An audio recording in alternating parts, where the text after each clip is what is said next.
Well, hi, good morning. Thank you for joining me in my shop. Today is the 4th of April. Is it the 4th? That's funny. I thought it was going to be the 5th. So, interesting situation here where I'm living. We have snow on the ground. We have about that much snow on the ground again. Yikes. Last night the power went out here in my house 3 times, just for short periods, a few minutes, 10 minutes, but 3 times. That's never happened before. I can't remember a succession of power outages like that. Probably from snow collecting on high voltage insulators. That's my guess. In 2 cases, my wife and I saw these gigantic blue flashes in the sky as the lights went out. But the power's on now. So the next video or 2, certainly today, maybe today and tomorrow, I'm going to be messing around with this guy. Well, I'm not going to. This is a transmitter. It's actually a 1950s police car transmitter. I'm not going to try to make this thing transmit. That's not my intention at all. I'm curious about this thing. But to do anything with that, especially to do anything with this, I need a strong power supply running around 5 volts, 6 volts. So I brought this one out. Now, I've never done anything with this power supply. I don't know anything about it other than what I've read on the front. Let's take a look at it. So the first thing I want to do is test out this power supply and see if it still works, and could it in some way be used to have some fun. I'm aiming to have fun with this over here, this guy, the football. So we'll just take a quick look at this low ripple battery eliminator and charger. Model 1060 ICO device. We've got 2 things here. We got 2 things here. A switch and a switch. So this is the on-off switch down here. It's switched off. This is called a range switch. I'm just reading this right now myself. 12 volts, 10 amps, and underneath here it says 6 volts, 20 amps. So that's the same amount of power.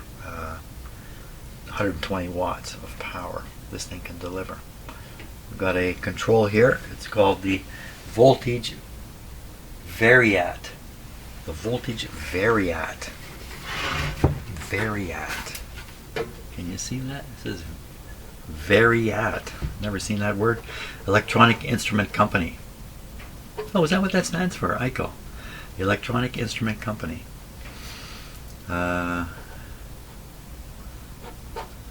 LI City? I don't know what that is. LI City, New York. LI, I don't know.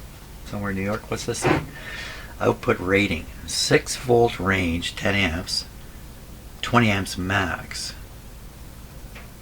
Read 0 to 20 amp scale only. Oh, that's up here. Here. 12 volt range, 6 amps continuous. Wow, only 6 amps, eh?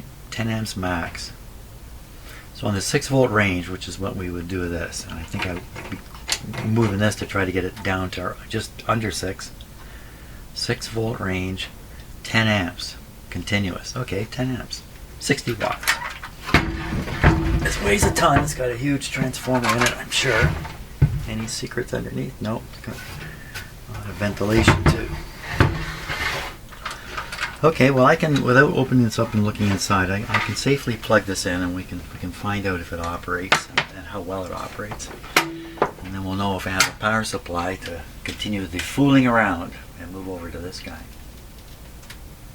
Yeah, take a look at that. So yeah, this is one part of a 3 or 4 part radio system that would be in a police car, in the trunk of a police car. This is the transmitter here. This is a motor generator set, and its purpose is to produce high voltage with some power behind it. It actually has a motor generator built into it. Well, I'm really curious about this. There's a similar receiver, a similar sized receiver, and then there's some kind of control box, and then there's the box that would be right up at the front that the police officers would operate with channel selection and things of that sort. My brother-in-law was a cop. He's retired now, but he was a cop in Toronto. Worked in 52 Division, which is the downtown area of Toronto. And he told me once, we were chatting, and he told me if a police car gets in a car accident, the first question that's asked, did the radio get damaged? Because the radio was worth a lot more than the car. And you know, cars, you can just bang them out and fix them up, paint them again, and away you go. Not so much with these radios if they get smashed. So quite the beast. And then this thing's very hard to pick up. It weighs as much as it looks. It weighs a ton. Okay, so we're going to get back to the power supply here and find out what I got here. And after I set the camera up, and then I'm kind of chuckling to myself at the number of meters you can see in this one camera shot. Hey, which one? So pay no attention to this. Don't pay much attention to this guy either. It's not telling you too much. This guy is measuring the output. You can see the probes here. He's measuring the output from this. And this guy's handy. I want to check and find, is there voltage on here? Is there anything funny going on? Anything I should be aware of? This is a big power machine. It's basically a gigantic transformer. The control here, if you listen to it, scraping along. It's sliding over windings in the transformer, increasing or reducing the number of turns. That's how it's controlling the output voltage. It's a beast. Okay. So the first thing I'm doing is I'm going to be reading voltages to earth ground while I have this plugged into an isolation transformer. I'm using isolated meters to do this too. That's not a totally valid test, I don't think, but it's a good starting point anyway. Then plus I'm going to be turning this on for the first time, and we're going to see what happens. So switch is off, and I'm applying power through the dim bulbs here, 2 of them. With no load on here, this thing shouldn't draw much power, so nothing happening. That's perfectly good because the switch is off. Switch is on. There's no light here. There's nothing.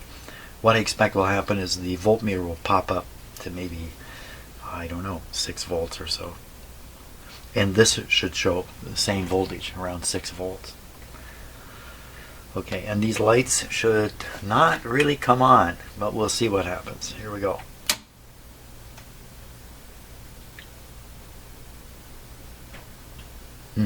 Okay, there's 117 volts onto this right now. And there's nothing happening.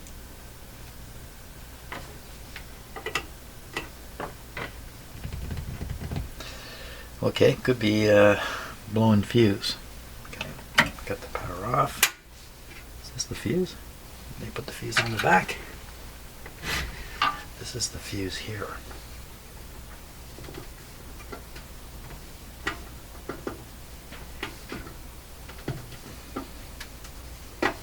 So if the fuse is blown, there's a reason. Doesn't look blown. Let's try the ohm meter here.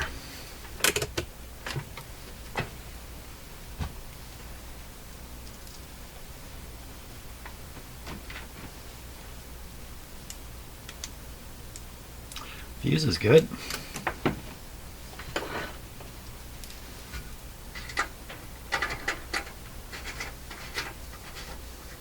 Gotta wonder what's happening.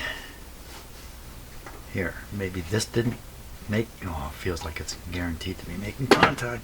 Maybe this unit doesn't work at all. Maybe it's a dud. Oh.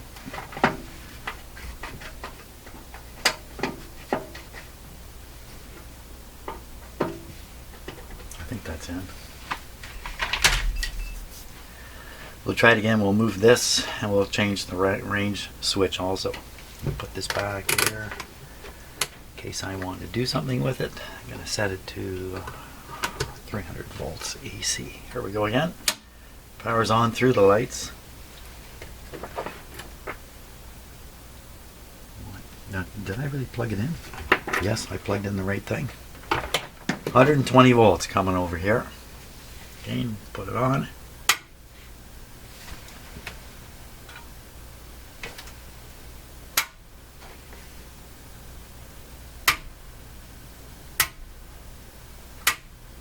It's doing something. If you watch this meter, this meter is reflecting the voltage at the plug, 120 volts. And I'll turn it on. So 130, actually it says 130 on here, but this is inaccurate, this meter, but you can see there's a difference. So there's some power going into this.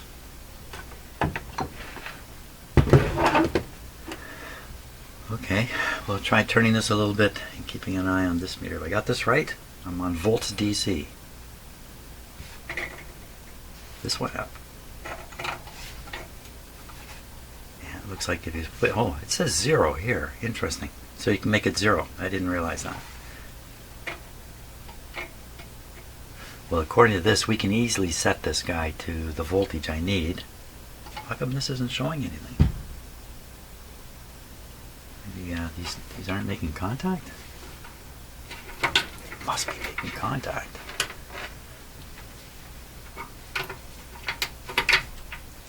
No, they weren't. So there we are. Excellent. 6 volts. Now it says it's supposed to be a low ripple. That would mean I guess it has a big filter in it. How low is the ripple? Do we really care?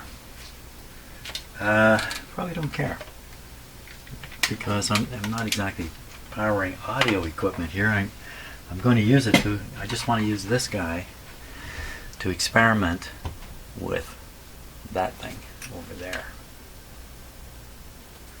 Okay, well, just kind of keep in mind that maybe this thing's not completely up to snuff.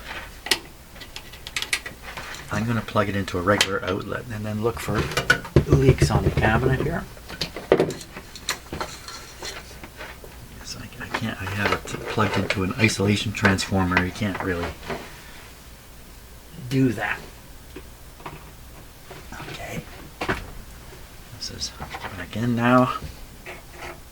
Oh, power not on. Okay, there we are. So see, nothing showing up here. It's a 3-pronged plug piece of equipment.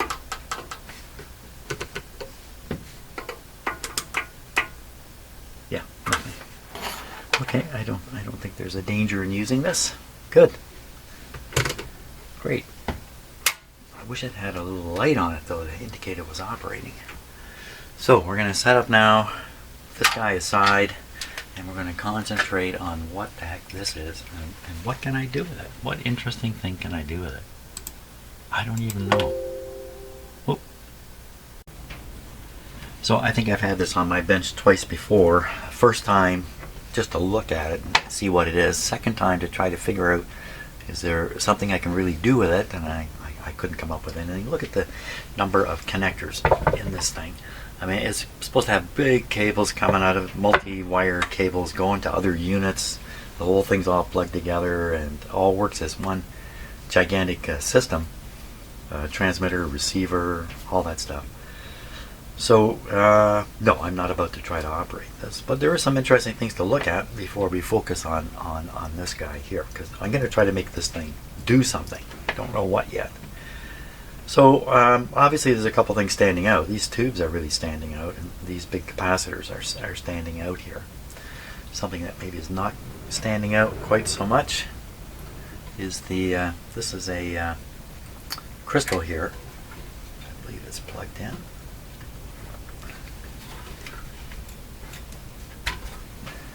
Look at this thing. Marconi, Canada. It's got the frequency on it. 1206.250 kilocycles. Written right there. Look at that thing. Yeah, what a beast. I've never seen a crystal like this. The crystals I've got, I'll have to bring some in maybe and show, but the little tiny things compared to this monster here. And what was the frequency on it? In kilocycles. 1206 kilocycles. That's the middle of the AM band. 1206. But Probably this thing is there's some frequency multiplier in here or something, some circuit to raise that. Got a little lock here to make sure it doesn't fall out. Tubes here. These must be, I would assume these are intermediate frequency, in just like a receiver. There's got to be some modulation circuits in here and stuff like that. You can see these interesting tuning here. And the most interesting part, I think, is how the caps are done. Now, these tubes, these are 807s. These aren't grid caps. These are plate caps on the top. And there's a big whopping voltage on here, probably. Look at this braided lead comes over here. A heavy soldering job. They've done a very careful soldering job. And can you see under here, there's two resistors here, and there's a wire wound around them. Here, let's just flip cameras here. Take a closer look. Now, I've got the automatic focus on this camera, so it might just annoy us a lot, but have a look at that. There. And then this piece is supported, by a long post. And then this is all insulated, although there might be something steel going down the middle of it here. This long screw maybe is it seems kind of counterproductive, doesn't it, to have a screw through the center of that. So it's probably going into the top of it, and then this is a long plastic shaft to support this piece because of the very high voltage up here. And these voltages can get crazy because of resonance situations that could be occurring. This could be part of a resonant circuit, and you can get gigantic voltages, almost unintentionally. You can almost put it that way. So that's what makes antennas dangerous for ham radio operators, by the way. I think it's resonant antennas can generate huge voltages. I'm talking about resonance. Look at this coil here. And you got these two capacitors, and on the front it says plate and antenna. Well, I guess I'm just guessing. Pretty much, the plate output of these tubes is going to the antenna. I don't really know though, but I think that's kind of what's happening. Down here, I'll just show you what this really is. Come on, camera. Didn't I say something about focus annoyance? Here we are. FT12 is the serial number, or the model number. Look at the serial number, 119. So this is the number 119. Oh, I hadn't noticed that. Stand by. Receive. Where's the transmit? It's definitely a transmitter. It says right on it. Frequency modulation transmitter. Well, I don't.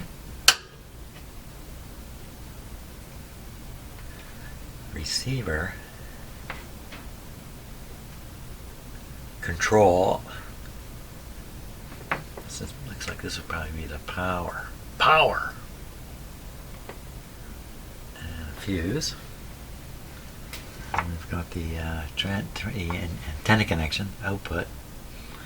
Antenna, oh, look at this thing. What's this? PA. 1, 2, 3, 4.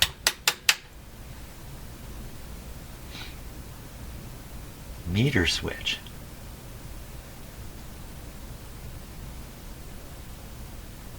Oh, for switching a meter. That would be a meter switch. I was thinking meter as in, wavelength meter. But this is probably switching a meter. What meter? There's no meter around here. PA modulation. It looks like maybe that's for, I don't know. Maybe that's for, I don't know. That's what it is. And then we've got, what's this guy here? Meter. Oh, so you plug in a meter here. Probably maybe for testing purposes? I don't know. Microphone. Right into here? Or this would go to, this would be sitting in the trunk of a car, of a police car. And cables coming forward to the control unit.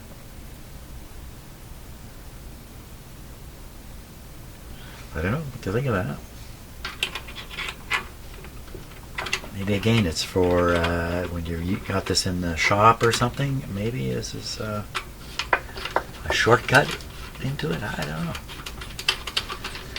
But none of this is, we're not going to operate any of this.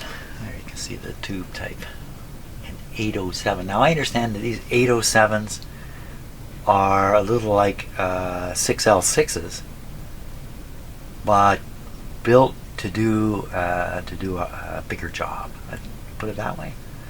6L6 is kind of your, you know what I think of it like, and I could be wrong in this. I could be wrong in absolutely everything I say, including this. But I think the 6L6 was the early attempt at an operational amplifier. So, operational amplifier is an amplifier that's got ideal. That's ideal. It's an ideal amplifier. So it has infinite input impedance, has zero output impedance, has infinite gain. And I think that tube, the 6L6, was an attempt at getting there, as you know, as best you could. And this is a version of the 6L6 idea taken a step further. Is any of that true? I don't know. I don't know. So don't anybody quote me on that. So there we go. Okay, let's take a look at this now. We're really interested in this motor. At least I am. I don't know about you. The dynamotor input. Oh my gosh, 56 amps input? Surely that's if you're drawing the maximum output. So what would that be? It'd be 5 volts, 50, 550s. That's only 250 watts. Well, if this is the transmitter and you're transmitting out 250 watts, a lot. That's a lot. 600 volts in the amps. That says 0.300. So the output is gain. So I times E, a couple hundred watts again. Speed 5,700. This thing's screaming inside. Made by the Carter Motor Company, Chicago, Illinois. Duty, I'm not sure what that means. Int. Temperature rise 50 degrees C. Holy smokes. Well, that means that under normal operation you'd expect this motor to reach 50 degrees above the ambient room temperature it's sitting in. If it's sitting in a room that's 30 degrees, that'd be warm, a pretty warm room, then this thing's going to run at 80 degrees C. Wow, that's burn you hot. That's burn you. You can't touch this thing. Holy smokes. It's built like a... built pretty rugged. This must be access to a bearing, I think. What's on the other end of this thing here?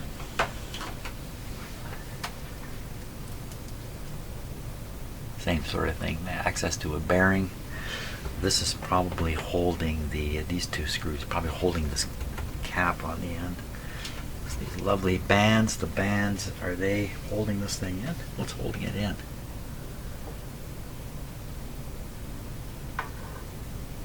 Not these metal bands. It must be bolted. So, see, that bracket is screwed down. The bracket is probably attached to the motor underneath somehow. There's some wires under there. Gotta be wires somewhere. Wires underneath. Okay. Underneath. So what I'm going to do is I'm going to stop, have a little coffee. We're going to flip this thing upside down, look underneath, see about the wires coming to and from this thing. I really don't know where I'm going with this, but I'm going somewhere. Wow, this is like a mystery, some mystery parts in here. I can't say I've ever looked at a commercial FM transmitter from the 1950s before, so hey, here's more of these resistors with coils wrapped around them. And so we see a lot of wires that are going straight along. Very neatly done. This is all neatly done. Very neatly done, in fact. This is a real high quality guy for sure. This must have cost a fortune in its day. A whack of resistors over here, capacitors, what? Look, here's a relay right here. There's another relay over here. Oh, these are all relays here.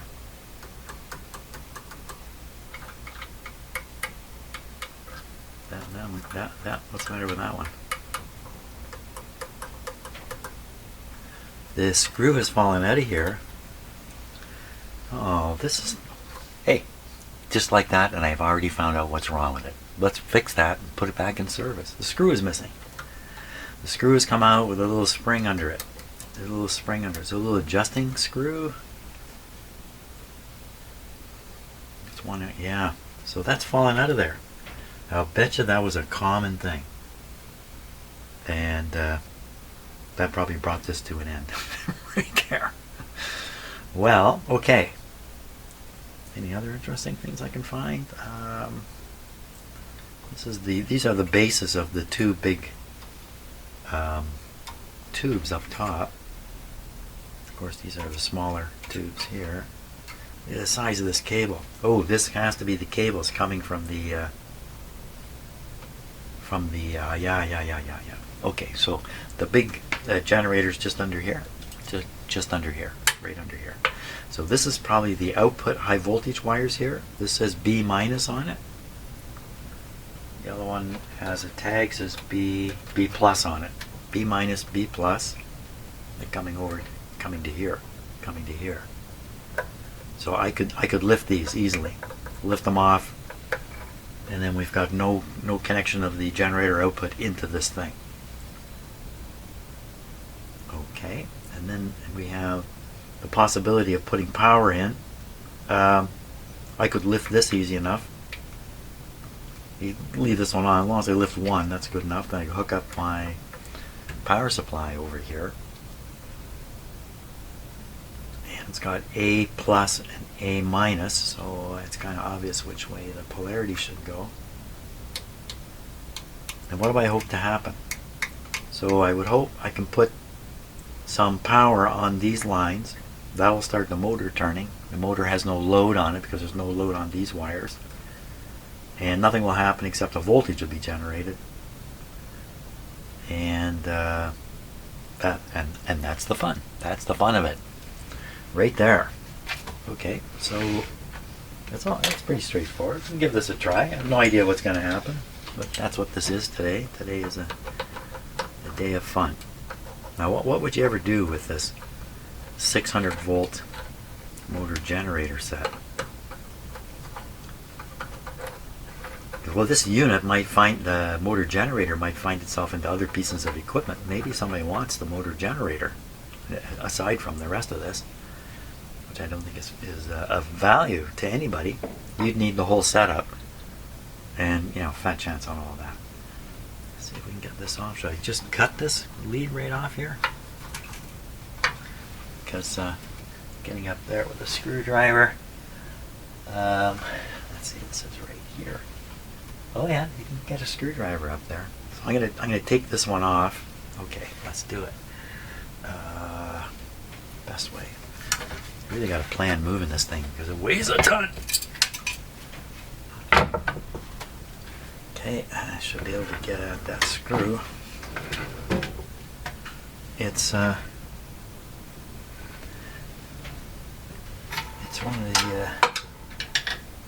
of the screws that's holding the base plate for the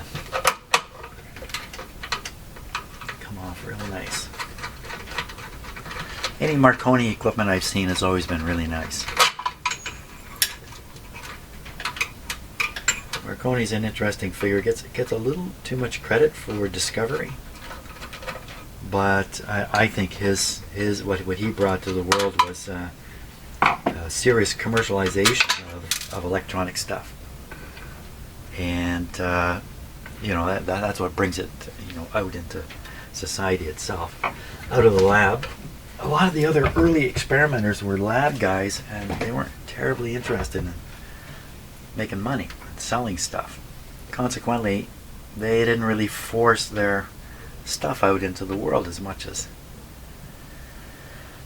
some others would. Now look at the size of this cable. I mean, this is built to carry like a lot of current. That's a big honking wire there, but that's not what I want to do. I want to put a small current down there. This thing's limited anyway to about 10 amps. 10 amps at 6 volts. Now, what happens if we do something stupid here? Well, oh, I ruined it. Too bad. Nothing's going to happen. So what I'll do is I can just hook this up and then crank up the voltage over here till we see 6 on here, or 6 on another meter I may want to put on it, and we'll listen for the motor to run. And I should actually read the voltage out here. Okay, I'll set all that up and we'll do the experiment. See what happens. Okay, we're about ready to start, but you see, I actually do have a fire extinguisher in my shop, and I keep it by the door. Now, let me tell you a little bit about this. This is a fairly big one, this one, but a lot of people have those thinner cylinder ones maybe in their kitchen and that. So I got some training when I was working from a fireman who came in to talk to us in one of our safety meetings, and he held up a fire extinguisher, something like that. He held it up in front of all of us and he goes, if I squeeze the trigger, how long will stuff come out of this fire extinguisher? Now, people were guessing 30 seconds, a minute, stuff like that. He goes, no, 7 seconds. There's 7 seconds worth of stuff. And he said, it takes you 5 seconds to figure out how to aim it. So he said, if you got one of these, here's what I want you to do with it. Take it in your house and put it near the exit door. Right near the exit door, maybe your front door or something like that. And then if a fire occurs in your house, run to get the fire extinguisher, but at the last minute, just go out the door and call 911. That was his advice. He did say, what happens with these little fire extinguishers, mine's a little bigger there, so maybe I've got 20 seconds worth of stuff in it. People are in a panic, they start shooting it all over the flames. Because they're in a panic. They're panicking. People are panicking. They're shooting it all over the flames. Total waste of time, right? You got to shoot it at the thing that's burning at the base of the fire, or whatever it is. But really, I think his advice was right. Just leave the house and call 911. Don't try fighting a fire. Yeah, there's really good reasons. I won't go into it. You can lose your life in seconds in a house fire without realizing it's even coming. So anyway, here we go. So we're ready. No, we're not. I didn't hook up the voltmeter. I did not hook up a voltmeter. Let's use. I'll use the digital one. No particular reason. So we think it's going to put out up to 600 volts. I have a 1000 volt setting here. So even if it's spinning kind of slow with no load, it might kick out hundreds of volts out of this thing.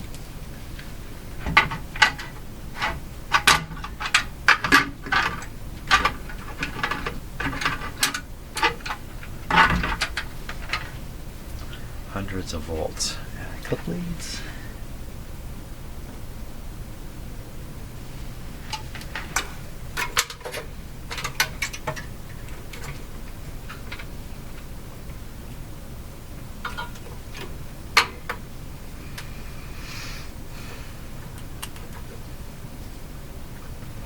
I've always been in the camp of people who like to, see for myself, like to give it a try, stuff like that.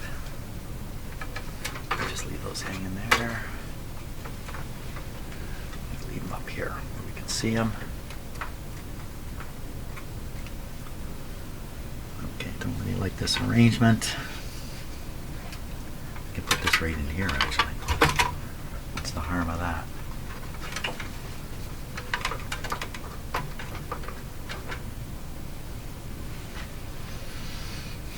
I guess if the motor jerks into life, it's going to cause this thing to rock a bit, but yeah, it's not going anywhere. Okay, we'll turn this to 0. We'll set this to 6 volts. We got this set to 1000 volts. I've got this actually wired backwards, so let's get a positive reading on the meter here. So I'm hooking up the red test lead to the oh, I had it right. Not that it matters. The meter's going to read it negative or positive anyway. Okay. Now, what could cause a panic here? I don't see that there's any possibility of it. Big short on here. Well, I'm running it through the dim bulb still. So if this thing really sucks back the power somewhere, the dim bulbs are going to save me, at least initially. Okay, so next step is flip on the power like this. Nothing happens. That's good. Flip it off. Flip it on here. This is at 0. Flip it on. Nothing happening. Perfect. Now, putting in partial voltage in here is going to hurt this motor. I don't think so. This thing can only put out so much anyway. We're going to go up slowly here. That's what I'm talking about. Can you see the voltmeter here? Hard to see, but just up to the first big division is 5 volts.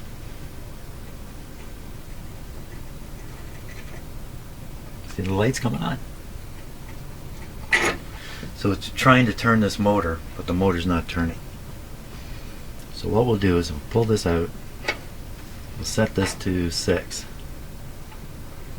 I have a feeling as soon as I put this in, the 6 is going to drop off. Turn this off. Plug this in. Turn it on. Turn it off. Saw current here. No voltage there. The motor's not turning.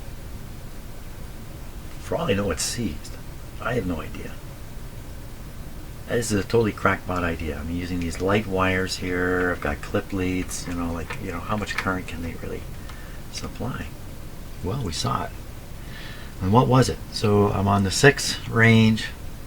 So that was 1 or 2 amps made it in there.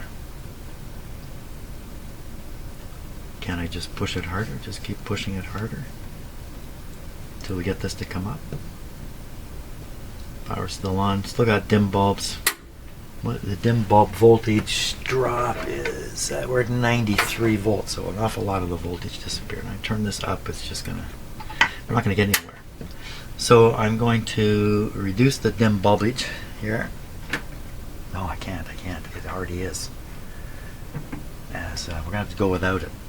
Okay, so we're gonna depend on this control now, and my house wiring.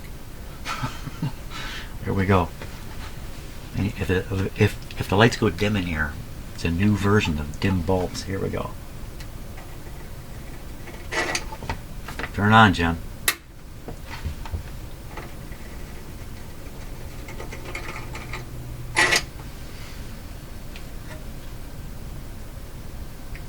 Did anything happen up here?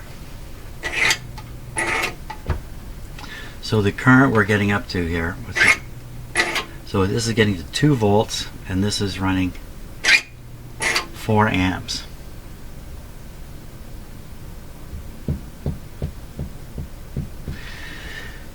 There's something wrong with my shop electrical system. I've been noticing for a long time now, and it's really obvious now. So what I want you to do is see the meter under the armadillo there, this one. That's showing the voltage at the outlet. Essentially that outlet is, well, I know it's going through a isolation transformer. Maybe I'm overworking that isolation transformer, because what I'm going to show you is the supply voltage is dropping when I crank this up. Go down. Something is dropping the voltage along the power line. It's got to be it must be the isolation transformer. So we're not able to so what we're going to do, we're going to plug this guy in an outlet now. I should phone up Sir Adam Beck Power Station, Niagara Falls, and warn them that I'm about to initiate something here. Some big panel with all the different cities named on it in Ontario is sitting there, and Aurelia is starting to flash because of what I'm doing here. We've got some kind of load in Aurelia. Okay, so I'm going to turn this on, and although it's not obvious, this thing is probably operating. I'm going to crank this up. There's no restriction on the power coming to this. This thing's going to get 100 and whatever it is volts, 115 for, I guess I should keep my eye on this right here. The maximum is 20. That's all the way up to the top of the meter. And you got to keep an eye on this too. I can't keep an eye on this way up here. Keep an eye on it here.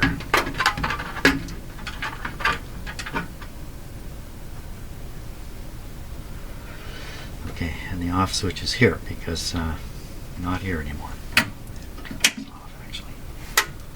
Okay, here we go. Of course, the off switch is kind of this thing too.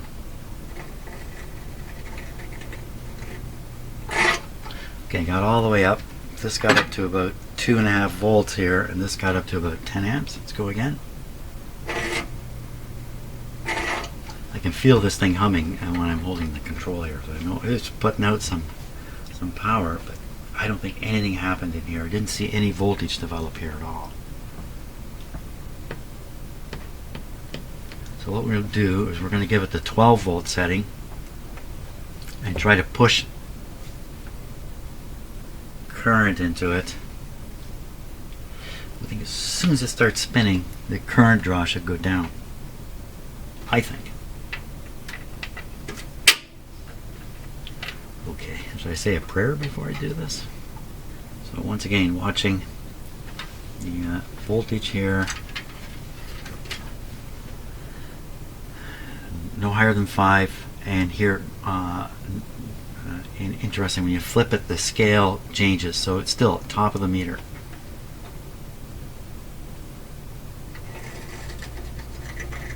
$10 amps. There it goes.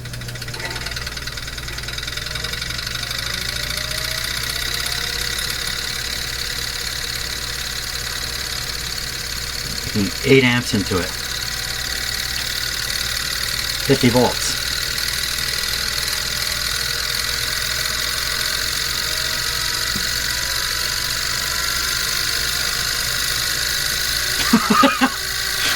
Where's that? Where? Oh boy, this is exciting. 8 amps.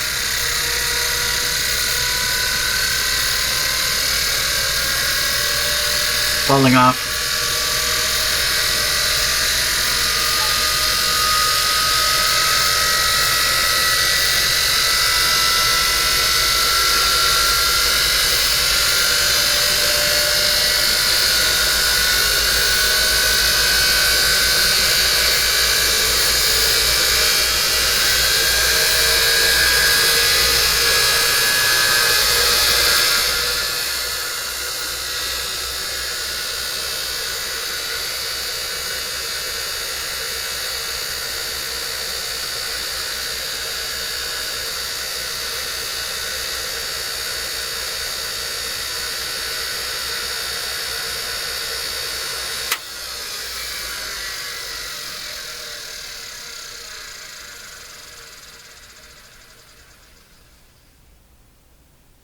Yeehaw! I could smell something. Could be everything from these wires. This wire's warm. Connector feels okay. This feels cool. This is cool. A little bit warm. Just a little bit warm. I'm surprised how well these clips did. But the wire itself got warm. Not hot, just warm. Wow, hey, wasn't that fun? Okay, this is off. Well, okay, I'm going to stop and drink some coffee. Well, what exactly did I achieve here? Nothing important. Well, I think that's it for today. I don't know what else to do with this now. Interesting. What a noisy beast. Can you imagine this? I think if this was as noisy when it actually was operating, and I think it would be spinning much faster, and if anything, more noisy yet. This thing would just be screaming in the trunk of the police car. It'd sound like a siren. Hey, maybe that's what the police siren actually was. So surprising to me, the whole thing, and the fact that we could even get it to spin. It kind of floored me. So, well, that's it. Now I know I've got another power supply here that works. That's great, and a police transmitter, or at least a a motor generator set that maybe I'll need someday for who knows what. So it was just a fun thing I did today in my shop. So thanks a lot for watching, and I think we might be back doing a radio tomorrow. Not sure. See ya.